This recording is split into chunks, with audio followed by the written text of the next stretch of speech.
I guess I'll show you my family first. These are two great people. My parents, Cyril and Louise. This is my nephew, Jeremy, who was baptized today, and I became the godfather. My sister, Jane. This is my brother, Chris. This is my uncle, Anthony. This is my aunt, Kathy. This is my first cousin, Laura.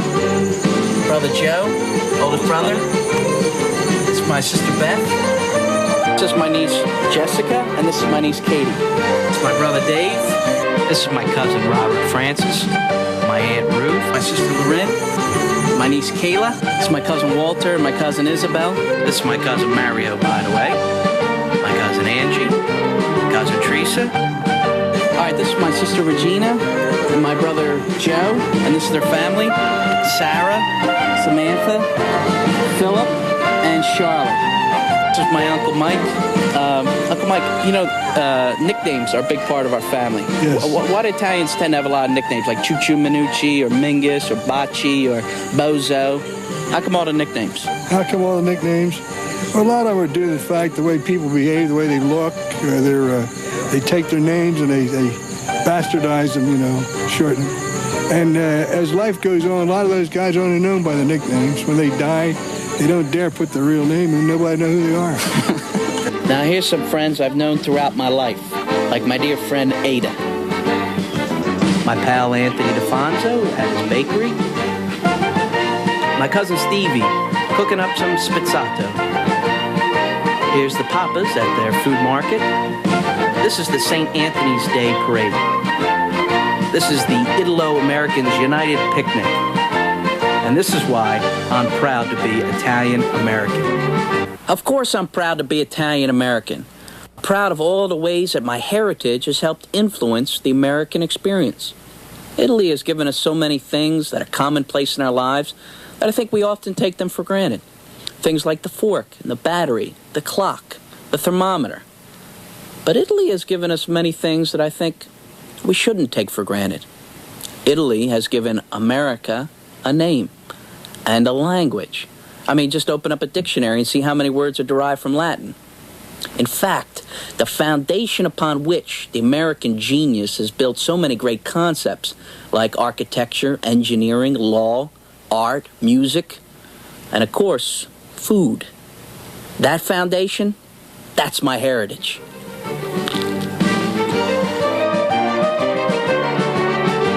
When most people think about the first generation of Italian Americans, they tend to think about the immigrants who came here at the turn of this century. But that leaves out 400 years of our history.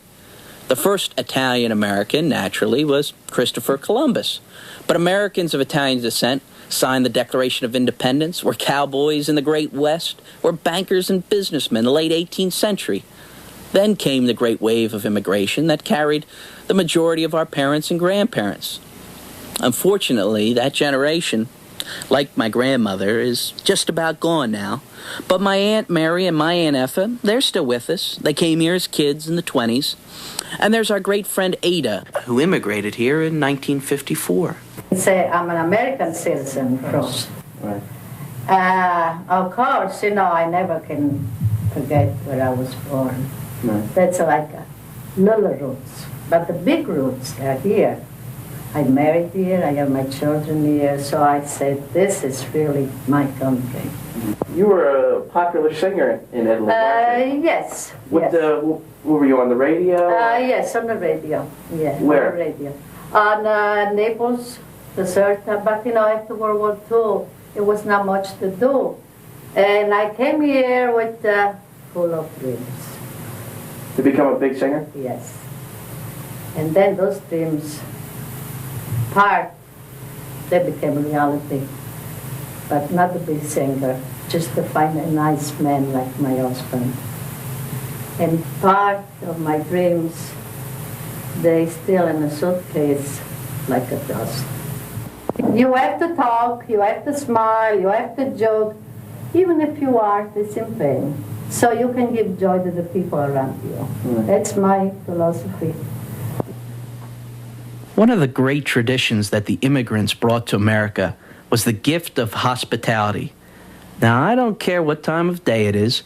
If you're a guest in an Italian American's home, You're not leaving without a cup of coffee and at least a snack. On the day I visited Ada, she treated me to her contest-winning recipes. Okay. There was when I won the contest. The dish is cut in half here because the original I sent to Italy. And whoever did this, they got the best part. See, they got... They got you and not the food. That's right, but I want the food and not me. See, I really don't care about me because I know myself. It's the food, but they cut it. So, and this is the Delaware.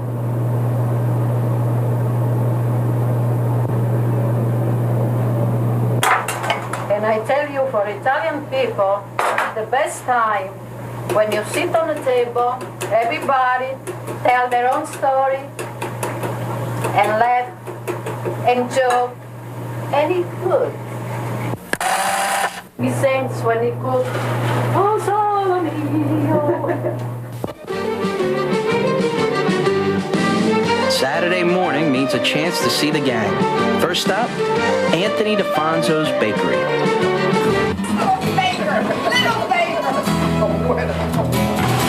My friend Anthony learned the craft from his father and is now passing it on to his children.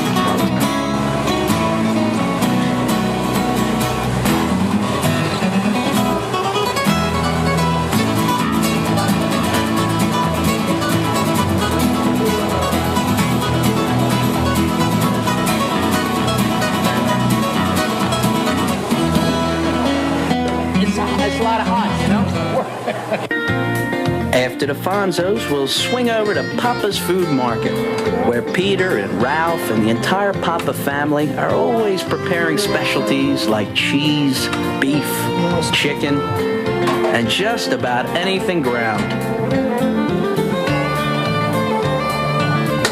All right, we started 66 years ago. My grandmother and grandfather. My grandfather came over from Italy.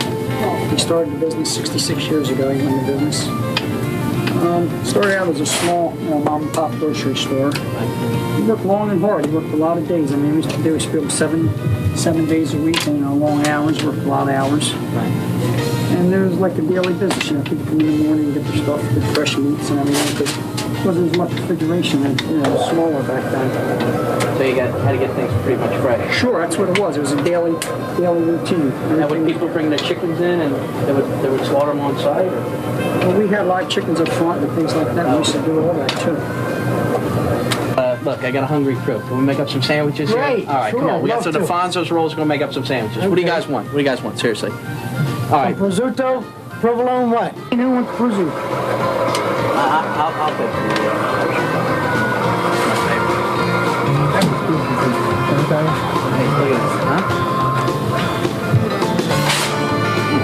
The nicest part is about being in business that you see the families grow up. You see the people having children, or children getting married.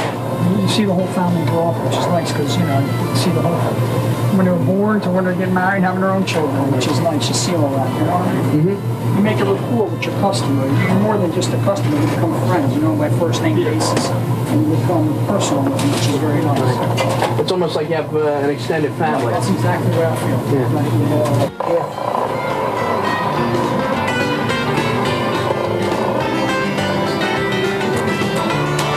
Oh, that's good. Now up the street to Madeline's restaurant, where my cousin Steve will make us some of his world-famous spizzato sandwiches.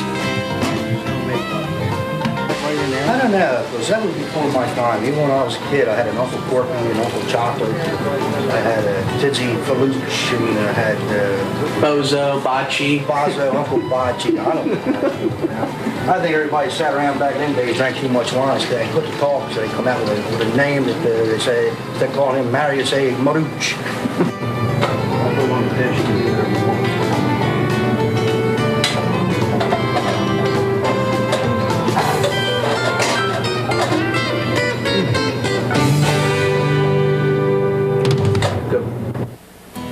Now, to work off that food, we'll spend the afternoon playing bocce with the boys. Bocce is fun in that no matter how young or old you are, you can play and play well.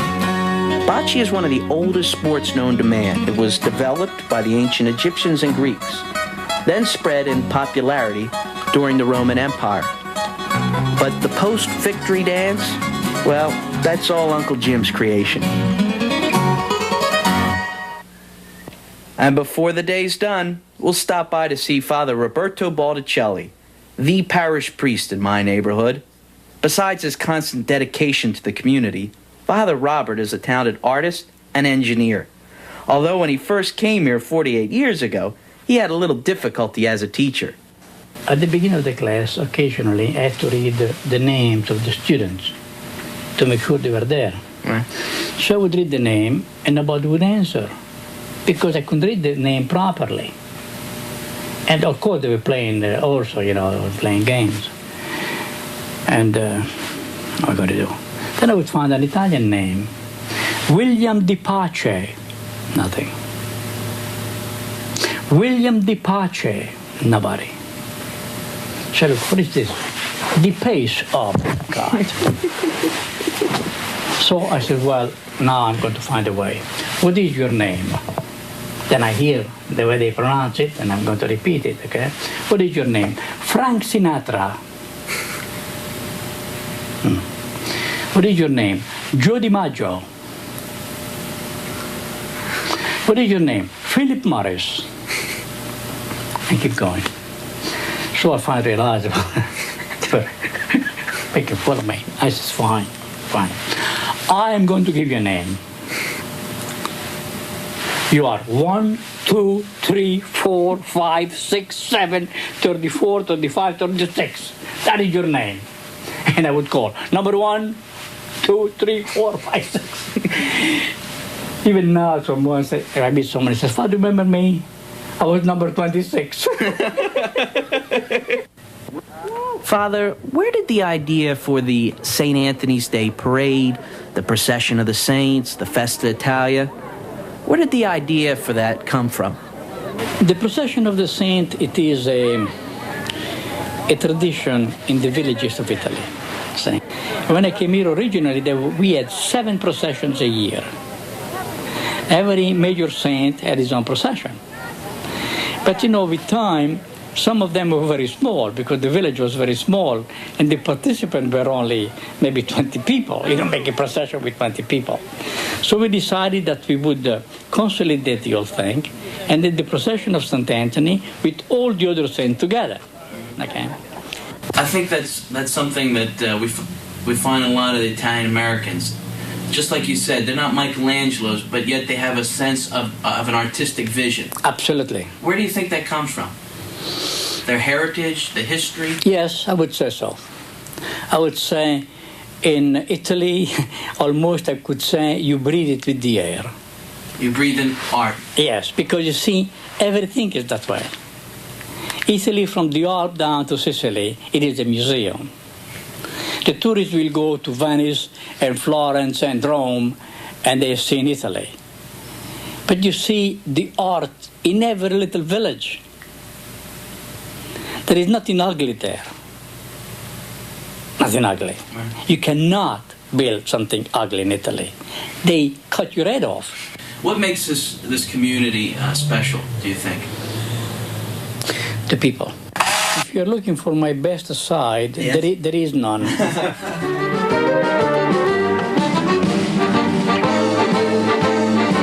I think the reason that many Italian Americans get angry at the constant images of the mafia on TV and in the movies is that for every Italian American who was ever in organized crime, there are hundreds of thousands of Italian Americans who serve their country and are dedicated to serving their community. I guess that's really what the older generation tries to instill in us. Work hard and work until you succeed, but whatever career you pursue, never forget about the less fortunate and never forget to give something back to the community. I want to show you a picture of my cousin Walter, if I can find it here. Walter, like many in our family, served in World War II. And there was one thing that happened there that I can't forget. We heard a roar And we wondered what it was, and we heard airplanes. And we said, oh my gosh, the Japanese are going to bomb us. And then all of a sudden we see all these planes coming over. And it seemed like somebody pulled a curtain of black over the sky. So many airplanes, they were all ours. And at that time, everybody fell down on their knees and cried. It was really something. That it was our plane, we didn't have to be afraid anymore. And of course, the peace treaty was signed that day, and we got off. So it was something. I saw the flag that was floating on the Missouri, maybe 20, 30 years later, at Annapolis, in their museum. If that doesn't get you when you say, gee whiz, I was part of that history. The Italo-Americans United Picnic for the Blind is one of my favorite events of the year. Italo-Americans United is a local cultural organization dedicated to serving the community. For me, this picnic has all the right ingredients: good music, good friends, and especially a good cause. All proceeds go towards helping the blind and their families.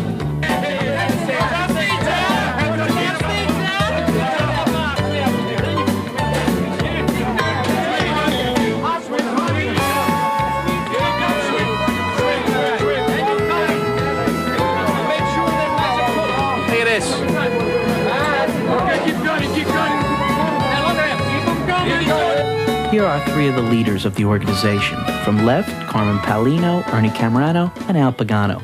What made you guys interested in forming this organization? Well, there's a lot of negativeness about the Italian Americans, and we're a proud heritage, a proud group of people, and we wanted to form an organization to show the community that we are a group of good people that have a lot of positive things to do for the community, and erase the negativeness that was always associated with an Italian-American name. Particularly when an Italian-American was successful, they always used the word, well, what part of the mafia gave him the money or give her the money to be successful? And this is not right. This is not fair. And I think we've erased a lot of this, Ciro. Yeah, it's somewhat of, we became a stereotype nationality. We've been discriminated against, and it seems like to me that the Italians have a total amount of discrimination because of the word mafia. And this something bothers me. My family, I grew up in the family on the other side of the tracks, and you know, we didn't think like that. We were brought up thinking positive, to respect our family, our elders, and our relatives and friends, and anybody who came down the street. We would say, yes, sir, yes, ma'am. We would ask them to help them along, whatever they needed to do, carry their packages. Just some closing words. I think that what Ernie and Carmen have said about bringing in some of the new folks and the younger folks involved, our organization cuts across a whole bunch of activities, and we have a lot of different folks involved in here. We've got folks who work in union jobs, we've got professional people, and the concept is that we want folks who have their heritage in the Italian or the Italian heritage, and we're trying to foster this and make sure that it continues on. It's been a great, I love it. I love when Ernie got me involved about 8 years ago, and it's been fun ever since. This is one of the best organizations that I've ever been on. Very good. Okay, gang.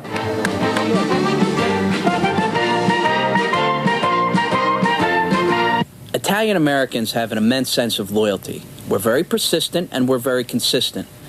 We believe in honor, in keeping one's responsibilities. Not just one day, but every day. Perhaps the epitome of this is my cousin Mario, or as we in the family like to say, Mario! For the past 46 years, Mario has gotten up on Sunday morning at 5 o'clock a.m. in order to open the local church for Mass at 6. And in 46 years, he has missed just 3 Sundays. Every Sunday morning, it's the same routine. He opens all the doors around the church, then he puts the collection baskets in place, because he's also a head usher. And before going out to greet the parishioners coming in for Mass, he climbs the steeple stairs and rings the bell. All right, they come here at 5 o'clock in the morning. They open the doors. I come around the back here, and they open this door here. And then I go in the sacristy. I go through the sacristy down and open the door downstairs. And I come up, sit out front, wait for the people to come to church. Mario, you know, I always wanted to ask you. You've been doing it 46 years. How'd you get started? Well, a guy by the name of Kennedy. Yeah, Mr. Kennedy. Mr. Kennedy asked me to help him out. Okay. One day, I got a little shaky at first. I didn't want to go. Come on, you can do it. You were nervous? Yeah. Why were you nervous? I don't know. I was which way to pass the basket, who to hit it. But I learned, and that's how I'm here so long. When they found out I knew so much, they give me the keys. And they won't take them back, huh? No. They take you back when they bury you. Now, how many weeks in 46 years have you missed? I missed 3 Sundays. 3 Sundays? How come? Sick. You were sick? Pneumonia. And the doctor wouldn't let you out? No, he said you're staying in. He wouldn't even let me go to work. Did you want to come? Oh, yeah. But I was afraid to miss open the church. There ain't going to be nobody open the church. I just had in my mind that I want to open the church. That's it. Right. And it seems they like... think I'm crazy home. But I like it. I meet all nice people. Right. Then after that, we go out for breakfast. Right. Right. And I noticed that, like, all the people that come to 6 o'clock Mass, they know you. It's kind of like a little family. Right. Very sociable. They're all nice people. And they come from different parishes to see you? Different parishes come here, yeah. They figure it's an early Mass, get out early. And you have the rest of the day? And then they go down to the restaurant and eat. I meet all these people at the restaurant, too, when I go out there and eat. There was 20 people out there over the 6 o'clock Mass. Right. Went out there to eat. To have breakfast? Yeah, have breakfast. And they ever bring any gifts or anything like that? Oh, yeah, I got tomatoes. I got a whole bag of tomatoes. They give me tomatoes, yeah. So, how long are you going to keep doing it? Hey, till the Lord takes me. Thanks, Mario. Come on, we're going to be late for Mass. All right, let's go. 46 years, huh? Yep. You ever take a vacation or anything? You kidding? I get stuck. Mario! Well, that's my job. I want to do it.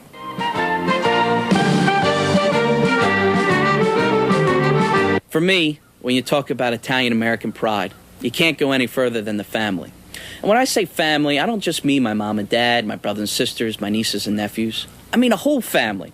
My aunts and uncles, my cousins, even if they're distant cousins, and my close friends, the people that I know I can turn to in an instant and to lend a hand. And when the family gets together, whether it's a special occasion or whether we're just sitting around telling stories, there always seems to be an immeasurable amount of joy. We're happy. We're glad, I guess, over the day that God has given us and that we simply have each other. And when I think of the family, there's always one image that comes to mind. It's my parents in their garden. Like my dad among his plants, picking tomatoes, or the flowers, or radicchio lettuce. Ooh, I love that stuff. Or the grapes. And no Italian-American's garden would be complete without figs. I still have some plants that my father had in his garden. We always had a japonica bush, which is this flowering tree here. And I try to keep up some of the old traditions that way, having some of the things that my father grew. And we had daylilies that Louisa's mother gave to us, and we still have them. We still grow them, and we've got to pass them on to our children. So every place they go, they'll bring those daylilies that we got from our parents. Here we are. Go ahead. As a kid, I remember getting up on Saturday morning and helping my parents make spaghetti. No matter how young, it was the children's job to turn the crank, and we turned it, and turned it, You're doing fine. and turned it. Katie will gather. Later, we would have dinner, eat the spaghetti, and laugh about silly things. And now I see my parents doing the same activities with their grandchildren. You're happy. You're not happy. Smile. This is serious work. Mom, of all the things in Italian-American heritage, what would you like your grandchildren, your great-grandchildren, your great-great-grandchildren to carry on? Well, since our grandchildren are not all Italian, none of them are. I want them to remember all their heritages But in the Italian heritage, I want them to remember all of the contributions that Italian Americans have made to our society, to the American society. I also want them to remember Italian traditions, of course our religion, and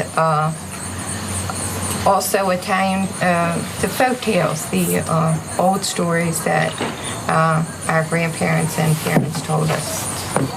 Tales of optimism and doing your best and things like that. Right. What do you think, Dad? Off the camera. Are you going to change? Yeah, we can change. Okay. What about you, Dad? What would you like your grandchildren to carry on? I think the Italian traditions, the joy of living that's characteristic, an appreciation and a sensitivity to family life and their brothers and sisters, and kind of sitting around a table and sharing, and the camaraderie and friendship and family love that comes from sharing. Can I have another log? No, you can't. You can't say anything now. We're on camera. Okay, how about that? Okay, Dad, what was it like when you were growing up?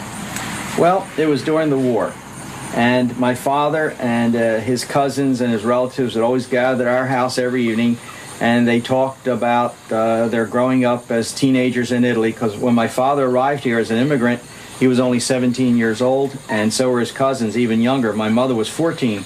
And they would talk, and of course they always spoke Italian. We always spoke Italian in our home, and they would tell their boyhood stories and growing up as teenagers. So vicariously, we sort of lived with them through their teenage years, and what they saw and how they reacted, and they were able to transfer their ideas and their values and how they grew up to my brother and I. And we'd always sit around, and the adults would drink wine. We didn't drink wine, but we were allowed to, but we didn't drink the wine. And they drink wine and socially, and then maybe around 9 o'clock they'd all go home. They listened to some of the political commentaries. Lo Thomas was their favorite, and they listened to Lo Thomas or Edward R. Murrow broadcast from the war, and then they'd comment on that, and they'd have some commentaries and discussions and stories. And our cousins and all in our house sort of treated as like a little clubhouse. They'd go down the cellar, they'd get next to the barrel of wine, they'd talk, they'd discuss. Okay, Mom and Dad, how do you think that Italian families are sort of different than other families? I mean, when you say a family, how can you say that's an Italian family? Well, Italian families have a close sense of community, and it's a tradition. The Italian, in the Italian culture, the family is very, very strong. It's a Mediterranean trait, but it's also very pronounced in the Italian family. And things that happen usually happen in the context of a meal, and they happen in the context of a table, and things that Italian families are always in the kitchen. They're eating, they're together. There's community. They're having fun. There's a lot of joy. And when the chips are down, your family comes through. You can always rely on your own family. What do you think, Mom? Yeah, I think that's really true. I think when all else fails, an Italian knows that he can always come back to his family, and they'll be there for him. Great, that's great, Louise. We applaud you for that. That's good. That's Academy Award information. So the family, our neighborhood, our ancestors, our heritage, loyalty, service to the community, that's why I'm proud to be Italian American, and I hope you're proud too.